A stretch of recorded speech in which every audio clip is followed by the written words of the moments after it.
And people don't realize they have to be very careful. Like giving your data set over to like a chat GPT, like I'm talking about your personal data set, especially if you're a professional, doctors, lawyers, accountants. The first thing I hear from is like, hey, OpenAI gets really smarter every day. And I'm like, yeah, because you keep giving it your business knowledge. And of course, it takes that. It gets really smart about your business until your business becomes a commodity. Any of that information that I call it proprietary, you should keep it proprietary.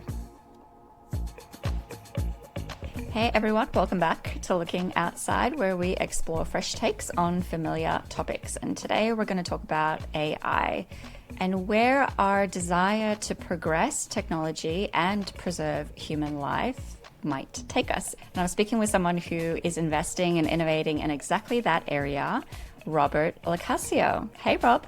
Hey Joe, how you doing? So happy to have this conversation with you. It's a bit of a take two after we spoke live in Germany at the conference. Yeah. I was like, oh, I really need to get Rob on my show. So thankful that you said yes. I'm happy to be here. Wonderful. Well, let's start with a little intro into who you are. I'm Robert LoCascio, and I've been in technology for about 30 years. I spent 28 of those building a company called LivePerson. I invented when you chat on websites. So in 1997, I invented chatting on a website and then raised some money in 1999, took the company public in 2000, and then grew the company to be one of the leading conversational AI companies in the world. We got into AI in 2016. We had all big banks and telcos, healthcare companies. We had 14,000 customers, but we had 400 largest brands in the world, and they use this to power their conversations with their customers in contact centers. You have a chat or message or talk to a chatbot. That's the technology that I created. It's pretty big. Got to like about 3,000 employees, and it's a multi-billion-dollar market cap. And I decided to leave. And 2 years ago, I decided to pursue what I believed, and now I believe even more, is the future of AI, which is personal AI and replicating human beings. And that's where I put my efforts. And I built a company a year ago called Eternos to go after this opportunity. Eternos is such an interesting business because I think that there are a lot of companies right now that are saying that they use AI and they create like an AI advisor or maybe an AI companion or someone that you can talk with. But that's very different to what you're building. You're really building, like you said, a replica of a human being that will carry on. Am I overstating it? It will carry on your legacy Yes. after you've passed. Yeah, so I was in the kind of called the chatbot business, which then became the agentic business. And when I left that world, it's a pretty low bar, and I felt it's a commodity bar. Like you're putting wrappers around like a chat GPT model, and then you're doing, we call them trade-based agents, and they're supposed to replicate humans, but they never really do. And they also hallucinate a lot. And so I didn't see I thought there's something better, which is how do we replicate a true human being? And so we set out to understand two parts. One is your voice, like what makes you a person, and your emotional voice, and a model for that. And the second was a thing called the human life model we created, which was how do we gather your story data and be able to understand that in relationship to you as a person? And most AIs, I think, feel like books, and our AIs feel like you, your emotional self. I position it as a legacy product, hence the name Eternos. And our first customer, unfortunately, was dying of cancer. And it was a guy who I used to work with at LivePerson, and I hadn't seen him for a few years, but he had terminal cancer, and he posted on Facebook that he's going to die in a few months, and he wanted to say goodbye.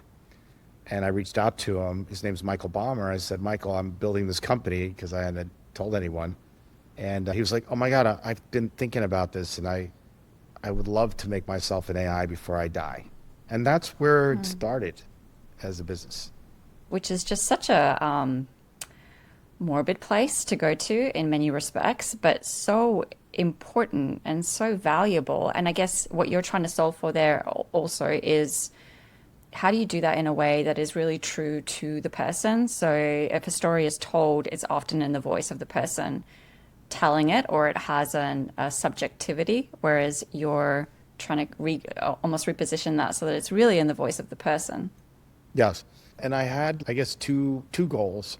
One was, yes, through these stories, they could be retold in their true form. But the second one was, which I was really curious about, was the ability for the AI to reason then based on these stories. So if somebody asked the AI a question like, hey, I need help in my life, I'm having an issue in my personal life, what would you do?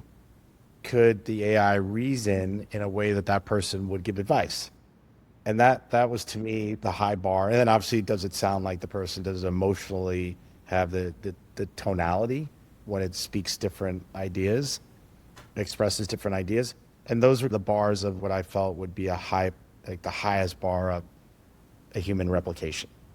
Well, did you have it in your mind that it's positioned equally for people who want to preserve their life once they've passed, but also people who want to be able to reason with somebody like them who can help them to work through their own problems that thinks in a similar way to them? Yeah, which I could tell you, it's really interesting where the business has gone versus the entry point. Obviously, when you start a business, you pick a point to enter. And I always say, pick a point to enter where there's customers who will pay you to use your product. The legacy one at the time was really quite interesting because I figured there was a need in the market. There's also a billion baby boomers on Earth, and they're aging out, and they have money, and they want to preserve themselves. And then I had my own for my own personal self, which is entrepreneurs, are driven to build things based on their own personal experiences. Was my dad passed away like 9 years ago, and I have an 8-year-old, a 7-year-old, and a 4-year-old, and they never got to talk to my dad, and it was just weird to me because they knew he existed, that I had a dad, and they even know his name, and especially my middle son, who we gave him his middle name's my dad's first name. He had some affinity. Like there's a picture on his nightstand of my dad, and sometimes he'd say like I was talking to Grandpa Peter. And he would say that. And I'm like, what do you mean? He goes, in my dreams, I was talking to him. And I was like, no, you weren't. Like, I was saying, no, you weren't. But I was like, but I said, why couldn't you just talk to him in reality? So anyway, that charted that course of why I thought that was important.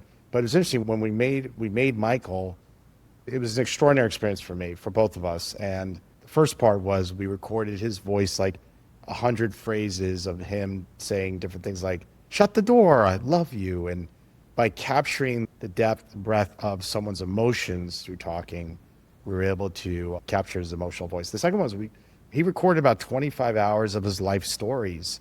And that was the base level of his brain, of his AI brain.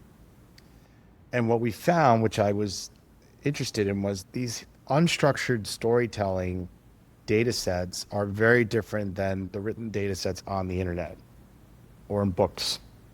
They have a whole different feel, and the AI models respond differently to them than they do a written structured data set. So, okay, we make this AI. He's German, by the way. I fly to Germany. Look, we have it done. I like get my laptop, hop on a plane, show up in Berlin. I'm like, Michael, your AI's done. Start talking to it. So he starts asking it questions like, what was my favorite food as a kid? What was like one of my best holidays with my family? And it nails all that down. And he goes, okay, I got a good one. And he asks a question like, I have this issue in my life. What would you do? He's asking, I didn't know it at the time, but he's asking his AI a question that he knows there's no data set. There was no data set related to the question he was asking. And the AI responded, and he goes, oh my God, this is amazing. It's exactly what I was thinking. I would respond. Right. So he goes, I don't understand. And he kept asking these questions. And he was like, this thing just keeps answering him the way I would answer. We thought something was in his data set. And when we built this, we call it the human life model. It turned out our thesis was kind of correct. Where it gets more interesting is he calls his wife Annette in. And Annette sits and starts to talk to him. And then she says to the AI, like, how did you feel the first time we met? And his AI in a very loving voice says, I loved you. I fell in love with you. And and we all start to get pretty teary eyed. Like I've never been emotional like that in a tech meeting. I never was in like a customer demo and they were like, oh my God, it's amazing. But it tapped what I realized, connecting the dots is AI is a reflection of humanity when used correctly. And it can tap into an emotion that we have about this reflection. And for her, with her husband dying, she could see something happening that this AI would be there for her.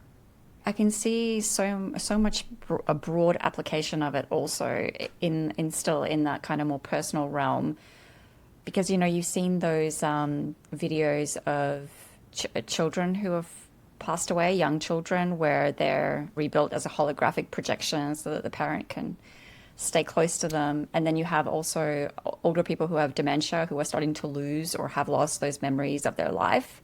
So I guess in both of those cases, it can be applied, but the memories or the longevity of life, like all of the stories, are not necessarily there. So then would you be relying more on the reasoning, the way that the person processes information versus the stories that you're passing on? Of a person who's living or a person who already died? Or are you saying Person someone who's living who's living. impaired? Yeah, Yeah. yeah.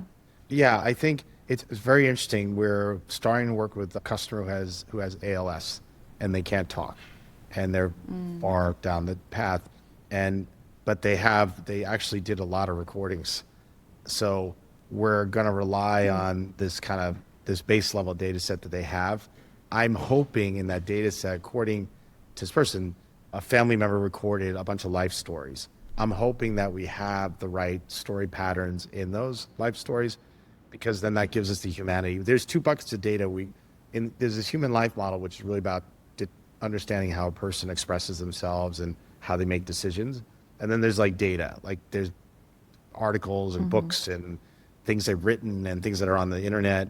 So we kind of separate the two out. If we don't get the top bucket, you don't have a really good reasoning engine, to be honest. You have a bookish reasoning engine, but if you can get the top bucket, you can get a good reasoning engine out of it. If you don't have the bottom bucket, I think it's okay. Like I've had people give us like a 10-minute story, this life story, and I can ask that AI personal questions about my life, and it reasons fairly well because it understood how they went through life, how they started here as a child, they're here as an adult, everything that happened, like up and down, and how they got through it. The first question I ask is, do you believe in God? Because it tells that story tells us if people are more spiritual, if they never talked about God, or they prayed, or people get through hard times, and the hard time tells us a lot about how they solve a problem. Do they innovate through it? Do they pray to God about it?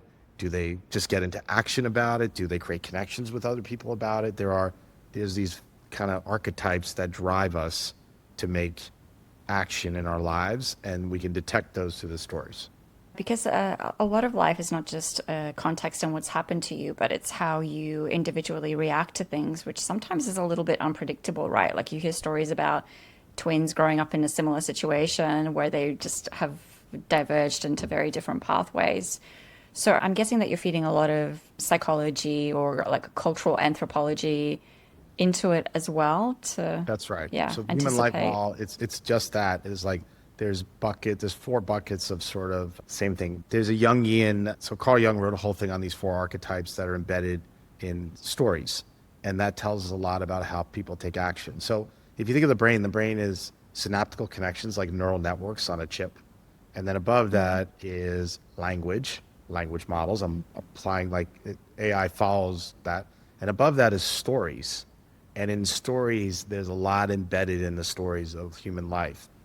And if so, you can look at those stories and the models, the language models, and the neural networks and everything below acts quite interesting if you can interpret the stories. And then we don't use the language models to do anything more than language. We figure out through the data set what it's all about, and then we feed it into the language model to do the language of talking and then interpreting when somebody asks questions to the AI.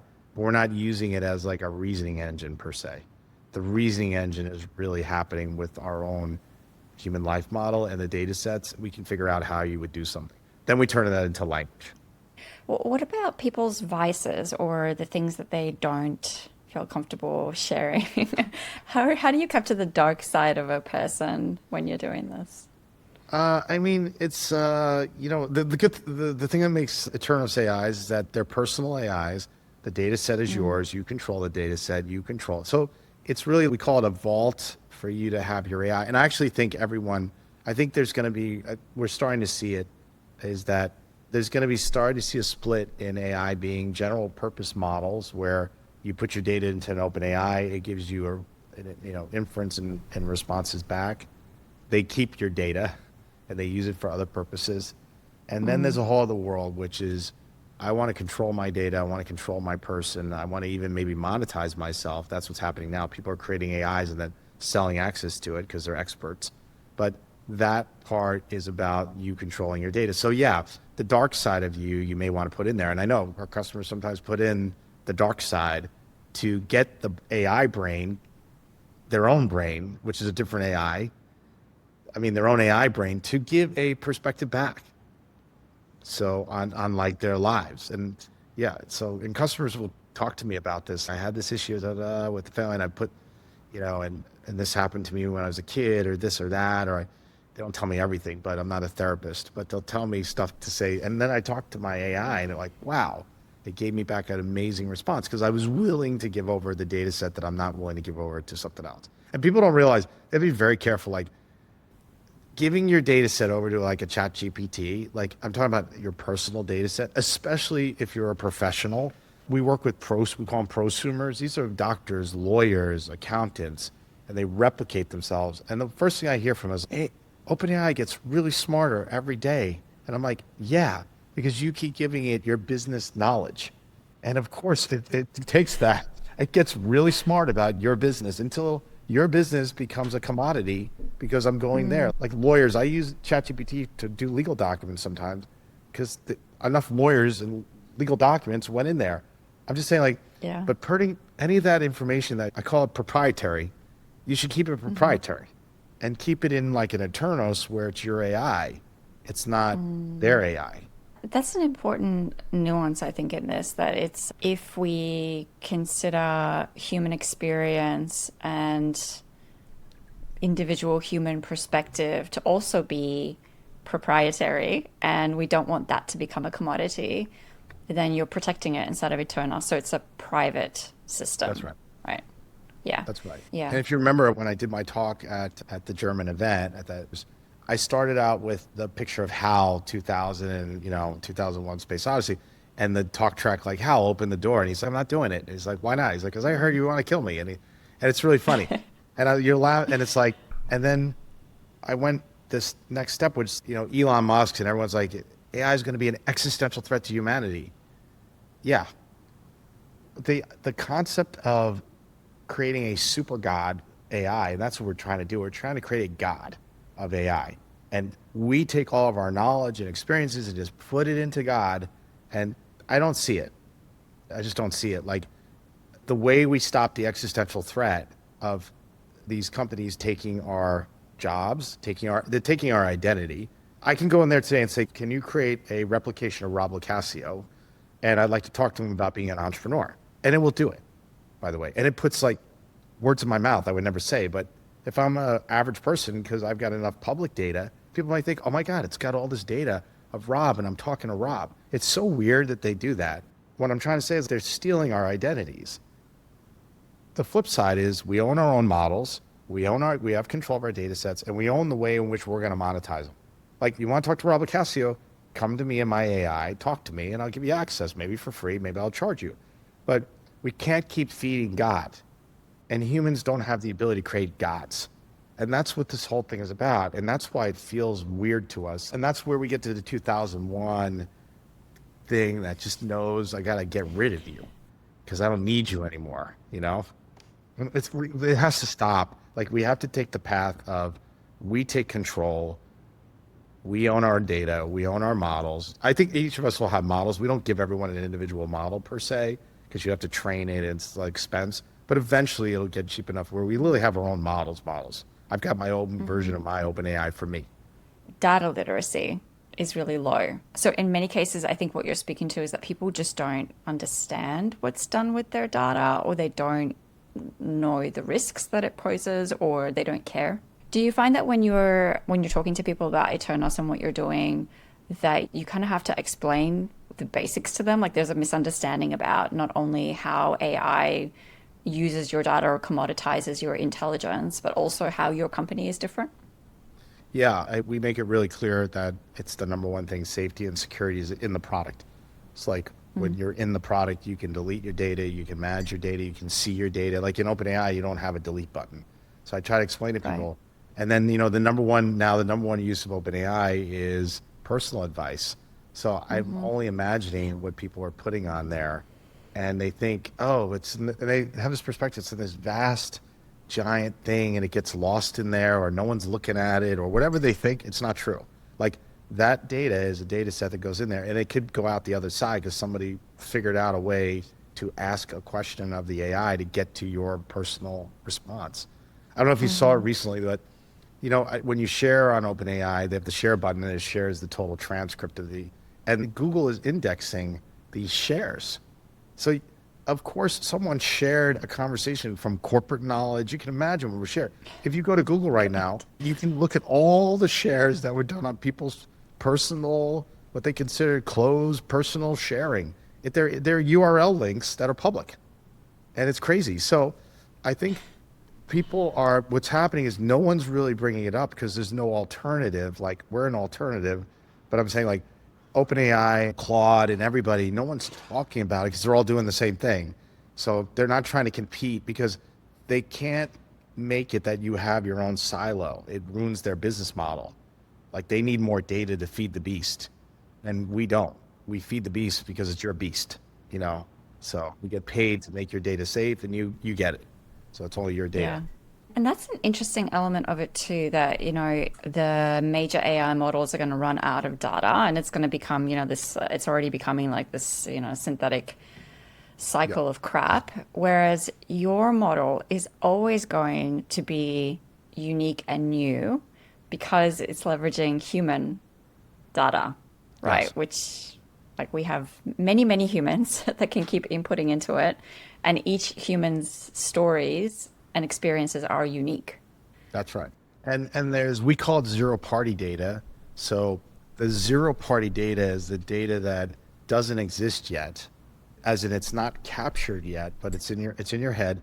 It's in this conversation. Like, yes, we're recording this conversation, but if you and I were just talking like at the conference, we didn't record that. So there's this whole world of your thoughts, your emotions, your feelings, whatever, all of that is going to get captured now. And there's going to be devices now that are always on. But to make all that work, and it's going to have to be a very safe space because AI performs the best. This is what we see is when it gets the zero party data set. If it gets the conversation and how your emotions are, my God, it works great. Like it works much better than general purpose AI. So there's a whole data set that we need to capture, but it's got to be done in a way that's safe. Right. And in a way where people are aware or in control of what it is that they're willing to give away versus not. Because I'm sure like some conversations you want to be private. Like even if you're capturing those stories that are, That's right. I'm just thinking of instances where I'm like, oh, that was really embarrassing. I just want to forget that ever happened. Like just erase that from my memory. But I'm capturing those. I'm because I have an AI, my AI. I'm capturing a lot more now of my feelings and like emotions, Hmm. and we're building something right now that's time tracking emotions. So the AI Hmm. can see how I'm slicing emotional states, and it's really interesting because it would get to know me better. And I also am really curious of like what triggers emotional states. Obviously, I'm emotionally aware to a certain degree, but I would really love to see like an AI where it's taking these slices of that and saying like, this is what I see. Like when you're in these situations, or this is what's happening. There's the obvious stuff. I'm angry. I'm not talking about that. The like on the edges. I'm talking about Yeah. that's easy. But there's all stuff in between that are emotional states. And so, how is something that's going on in my life? How am I interpreting something in a way that may or may not serve me? And that's really where I think the more you can get in it, data wise, the more it'll understand you as a real person. So, And we're emotional beings, so the majority of what we think and do is driven by our emotional state. So that's a really smart entry point. But then there's the other element that you mentioned before, which is more of the spiritual angle, that there are things that we believe. Maybe a little bit of it is hereditary, maybe it's how you were raised and what you were just brought up to instinctively believe.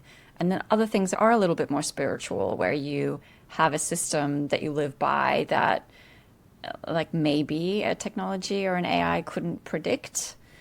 So, how are you thinking about capturing that element?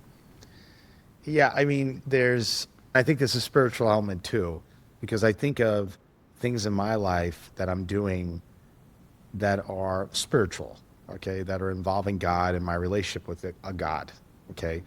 And so I think that's important. I just in May, I did a walk through Spain on one of the saints, Saint Ignatius Loyola. I did his walk as he transformed from a nobleman to a spiritual person. I decided to do this. You go to the churches where he was, and I kind of had this calling to do this thing, and I did it. And I recorded it as I was doing it and getting feedback loops about what I was experiencing. And I thought it was really fascinating to me. It was the first time I ever did that. And I had a block of time, so I had a week where it was just like called a spiritual week. But I've taken that back with me in my normal life. And so there are things I'm doing that I'm still capturing around that, that experience I had and how that's still in my daily life. So I think this is important. I think the part we haven't figured out is like consciousness. And I did this, it was 2018, I did a podcast with Deepak Chopra about consciousness. We did a 2-hour segment on his podcast, and consciousness sort of lives out there.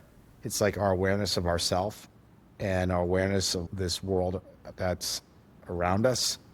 And I think this part is the part that an AI would need more sensory ability to understand that world, to understand what's happening around us and our relationship to the world around us to get to consciousness.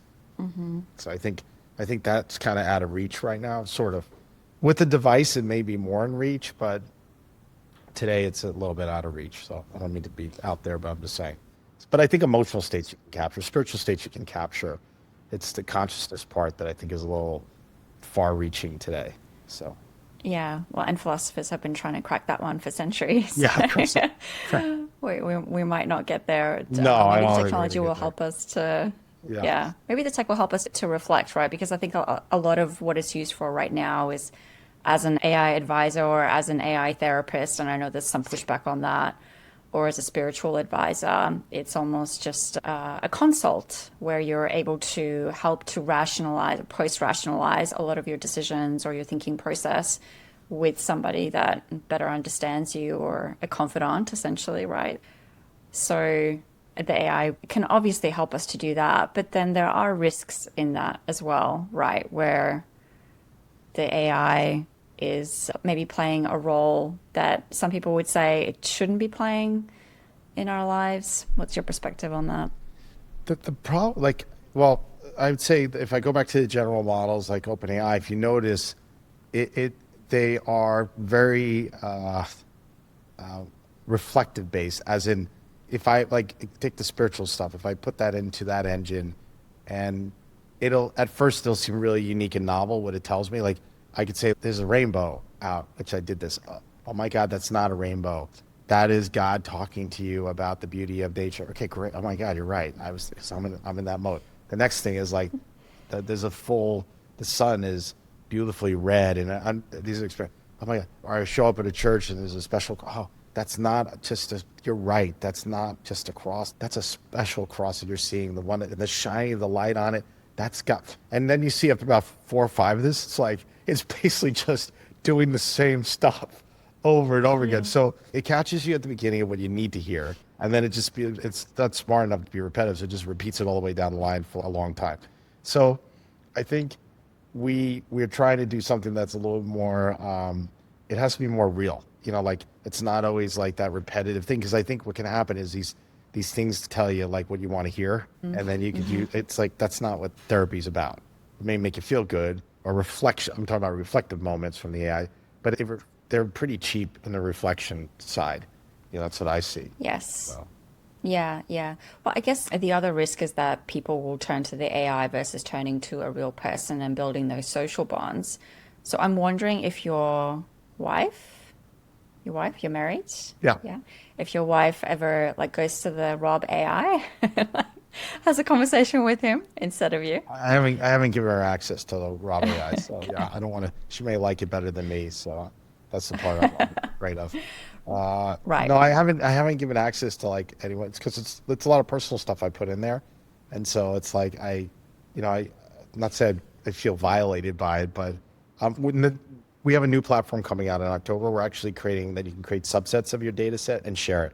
So I could share a subset of me to her. Like I could be even working on a topic with my AI, and then I could share that with her so she can get the benefit of my work on that topic and data sets, and she can continue asking stuff about. But today it's sort of all nothing with our AI. So it's, and I record all sorts of things in there, so I don't want to so yeah. I can imagine. Yeah. Nothing There should bad. be I'm like a just saying like, subset. yeah, it's like, No, no, nothing bad of there. Yeah. course. Yeah, yeah. Well, and you're still building it. But I'm thinking there should be a subset for like, what should we have for dinner? Where I could just have a much quicker and more efficient conversation with my Exactly. husband about that. Exactly. It's like there's so much. Look, there is so much in business, and there are a lot of things that we can see will be easily automated with the human AI. The higher the quality, which is these human-based AIs, the more the data sets we have, the more they can do the mundane tasks as well as more interesting stuff like giving advice and things like this. So yeah, I feel like once again, I just think everyone's going to have their own personal AI. They're going to use it for work and personal life. They're going to keep putting data sets in. You may share that with somebody or not, and that's the world I see. And I don't know if I may use OpenAI for there may be, like there may be things my AI can't do because it's not hooked to a world model the size of those. So maybe the research angle, I do need the power of the God AI. But for the most things, I should be able to use my own AI to get there. And as you're growing the business, I know that you mentioned at the start that it's the journey of the entrepreneur is that you start with a great idea and then it can pivot or expand and evolve. Are you still approaching the company in that way that it could turn into something completely different in 5 or 10 years' time? Yeah, I mean, right now we're gonna change the name of the company in October to something more that I think aligns to our customers. Because you always enter in it goes back to my experience in my first company at Live Person, where I was building websites and one of our customers wanted to have a community of their customers, and I built this whole community product. And then the last minute we threw in a chat button like chat with me, and it was just really a throw in. And I remember this customer, after about a month of having about 300 of their customers talking to each other on these bulletin boards and everything, they're like, we don't like any of that. We just want to chat. We love chatting with our customers. We're giving them tech support. We love it. And I'm like, that was like a 1 hour technology build, and the other thing took almost about 6 months. And so it taught me a lesson of enter in with base hits, listen to customers. They tend to lead you. They may not have the original idea. Like no one came to me and said, you've got to build a personal AI and replication of humans. So that's the thing that's given to you. But then the customers lead you in many ways. There are times where they can lead you down the wrong path and you know it, but not at the beginning. In the beginning, they kind of like, and the thing is, the beginning, the one thing you have to be careful is you usually see a lot. Like we have a lot of use cases from a lot of different users of our products, and you have to discern through which ones could create a scalable business and which ones are one-offs that we're going to run a consulting business with. And sometimes people end up in the consulting business versus a scalable platform business. So, Right, right, right, right. Well, I can tell you a very fast-growing area that I'm hoping that you will be investing in, which is animals and pets. Because obviously I want to spend yeah, time with my real physical dog, but if I could better understand her, and there's a lot of like interesting things happening in that space to unlock I heard about this. Yeah. a deeper understanding. Yeah. So I don't know if you need an I've heard experimental that dog. they're creating models of dog language and everything like that. I'm just wondering if it's true. Like Well, that's yeah. Because what do you train it on, right? It's an interpretation of the dog's actions, right?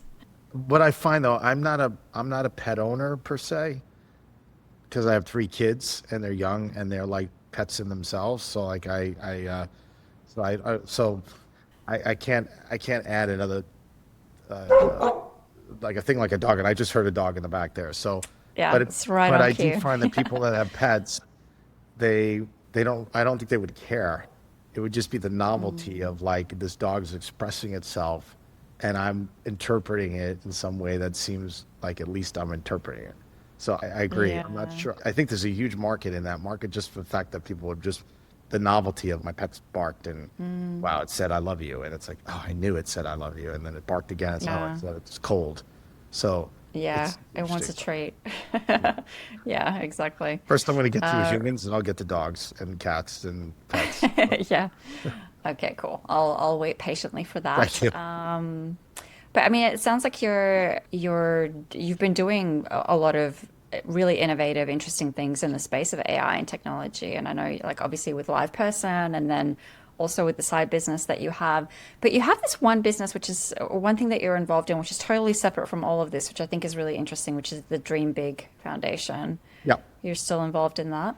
Yeah, so I created a nonprofit after 9/11 actually. And the first project we did was we fed families in New York City that are in shelters. And it started with 70 families and now it's up to about 8,000 families, 7,000 depends on the year. But we've fed over close to 200,000 families since it started in 2001.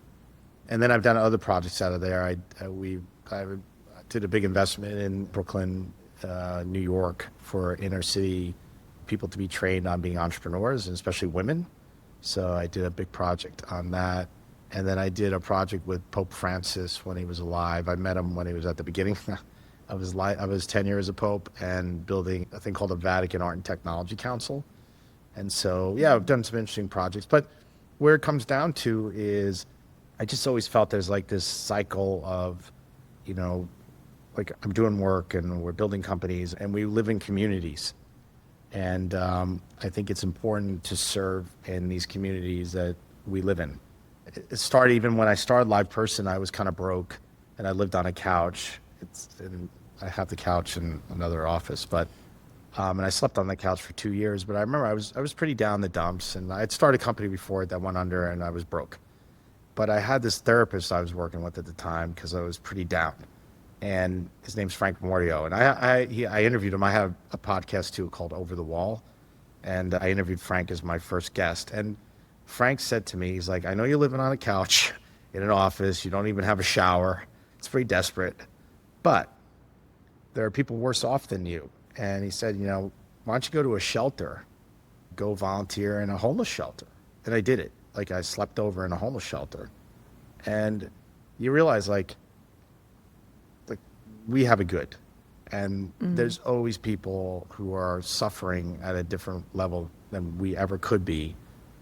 And when you meet those people and greet them, and you realize I can help somebody, even though I can't really help myself right now. If you know what I mean? Like I'm on a couch, I don't have any money, like all these things, yeah, but I can help others. And that's what I tell people. I'm like, people put up a lot of mental gymnastics around helping others. I don't have time, I don't have money. It's just part of the cycle of being a human, which is how do we create better community connection with those who are around us, including those that we're uncomfortable with. You know, like Pope Francis had this, he said that when you see a beggar on the street, don't judge them. We all do that. Like they're alcoholics, they're drug addicts. Why can't they get a job? They look like they're not, like they're on the street. And what you should do is just look them in the eye, acknowledge them as being a human being, and say, God bless you or something. You don't have to give them money, but just acknowledging. I taught my kids this, like we see somebody like, well, stop, just acknowledge they're around. You don't know what they went through to be on the street. Nobody wants to live on the street. So, so when I thought about, you know, creating a foundation, I just wanted to have a place that I could do these projects and put funding in and raise money if I needed to for these projects. But it's been probably one of the more rewarding parts of my life. You know, I've been fortunate to do these things and continue to do things in the world to help others. And I can imagine it gives you a lot of perspective on life. And while it might seem a little disconnected with what you do day to day, it's deeply connected because you're thinking about what's the valuable things in our life that we want to preserve and celebrate. Yeah, and it goes down to I firmly believe that, and this is what I'm trying to do. It's when I left Live Person, I started Eternos, is that I want to answer the question like about is what we're doing building better community? Like as a company's mission, part of its mission, which is what we're doing, helping humans connect better, be better, share themselves, whatever that is. But most technology companies can't answer the question. So I said, and I think the brand of AI is a community brand because AI is a reflection of us. That's why we found it. It's so pervasive because we see ourselves in it.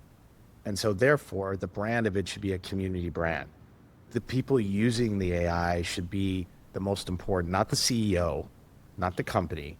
We build the platforms, but it's like Roblox. The most important people are the gamers, not, I don't even know who the CEO of Roblox or the founder of Roblox is. It's the top gamers. And people want to watch those top gamers. And they want to connect with those top gamers. That's a community brand. And that's what I really want to bring to the companies that I'm building is that type of brand type, which connects to the overall, mission that I think as humans we have in life, which is we're here to help others, serve our communities. I'm not trying to be, because the world has always been a screwed up place. Like, Yeah. 1% of it is screwed up and 99% I've found is pretty good, but there's a lot of focus on the 1%. But with that said, if we all just tried a little bit, the 1% even gets a little bit better. I think we've definitely forgotten that the value of building community and staying close to your community. And I like how you gave the examples. Like it can be something bigger, like a spiritual community. It can be local, and it can be individual, one-on-one with somebody. Yeah. So I say these yeah, it's it started like the feeding program with it was 70 families we fed. It's like nothing. And if all you have to do is just go out and knock a door to someone who's in need, and you will find there is something behind that door that can change your life. And that's what all of this is about in my mind, giving back isn't only for the people that you're giving to, but it's also for yourself. I always say it's like a super selfish act. It's the most selfish act Yeah. is helping others. Yes. I always say, because what you feel Yeah. is like too good to be true. Yeah. You're like, I almost feel bad about it. Yeah. My God, it feels so good. And I did this small little thing. Like I acknowledged somebody, or I gave them a turkey dinner, but don't overthink it. I'm always like, just do one thing. It's an act of single act. Go out today on the street, find someone who's there, or someone who looks kind of out of it, and just say, God bless you. Just acknowledge them, and you'll see. They'll be like, it may change their life. Maybe they were thinking at the time, I'm going to take my life because no one cares about me. All of a sudden, they think they got an intervention because you showed up and said you acknowledged them. Just acknowledging them as a human being could be enough to save somebody's life. So we don't know. It can be something as small as acknowledging someone. Yeah, I love that. And I feel like that kind of answers, in a way, the last question that I had for you, which is what your go-to is to gain a fresh perspective. Would you say that that's probably the best way to do that, right? Yeah, I mean, for me, it's really, I love to travel. And this trip I took on my birthday, I just was compelled to look at things differently. And I decided if you take a walk in nature, and especially if you can find some sort of path that was done by somebody or someone that has some significance, what I found is, especially on this trip, is that when you're not on your phone, you're not waking up in the morning, like doing your thing, and you're just observing, like you wake up and you observe something that's happening. I'll tell you, you'll think it's a whole thing, but I woke up one morning, and I'm not super religious or anything, but I woke up during this trip, and then this was in my room hovering, if you can see that. Amazing. Right. Yeah. It was the cross. And I remember being like, I can't believe this. I literally my friend was in the other room. He came and he goes, I can't believe we couldn't figure out how it was hovering in the room. It wasn't like a natural thing. All I'll say is that's happening every day in our life. We just don't make any space for it anymore. We're just, because normally I would have opened my phone, looked at it, done my thing, and I wouldn't even observe my room. Like in this case, I was in the mindset of being observant of this world I was living in, and I just observed something that was naturally there. These are not special signs. They just exist, but we're too busy. So I just think we got to just take a little time to be aware. Yeah, be aware and be open. Rob, thank you so much for sharing all of that and coming on the show. It was a pleasure talking to you. Thanks, Joe. Thanks for having me.